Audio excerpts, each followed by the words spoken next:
Clemson faithful for coming out, and we'll see you tomorrow. Let's go to the second row. Jason Priester, the Clemson insider coach, talked about earlier about not being able to move guys over the way y'all usually do or put them in from third. Was that more about how Hughes was pitching tonight? I think you do have to give Hughes a lot of credit. I mean, he threw 120 pitches, and he was still mixing and throwing 4 pitches.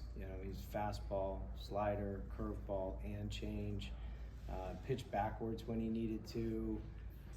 Expanded the zone when he needed to. I mean, he looked like a senior leader, and just really was up for the challenge, and did a great job. And so that part of it was him, and I think part of it was just we looked like we were pressing a little bit in those big moments, and he's making the pitches and we're chasing out of the zone or whatever, fouling off our pitch or whatever it may be. But I'm glad we learned those lessons in a win as opposed to the other way. But yeah, he deserves a ton of credit. He pitched his butt off and really put the team on his back tonight.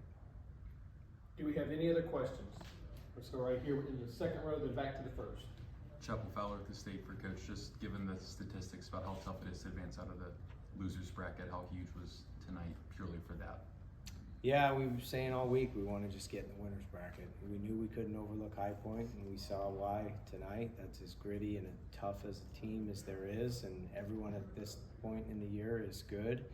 And you look around the country and see all the upsets today, and that's that way every year. That's the way it goes. And so getting into the winners bracket's a big deal for sure. So we'll want to stay there. Let's wrap it up right here in the front. Coach, I was going to ask you about Coastal tomorrow. We talked about them the other day, and a lot of focus on Vandy, but you knew coming in that Coastal was a dangerous team, and they showed that today, didn't they? They can really score. They score in bunches. They had 2 5 spots and a 3 spot, so 3 big innings, and they score quick. And it's not just the homer. They score in a lot of ways. They take their walks. They just find a way to cross home plate. So we'll need a good performance from Aiden Canuck tomorrow. We need to play good defense behind him, and we'll need to be better, executing with runners in scoring position tomorrow, because it's going to be just as tough tomorrow. We'll have our work cut out for us, but we'll be up for the challenge too. All right, thank you, Jim.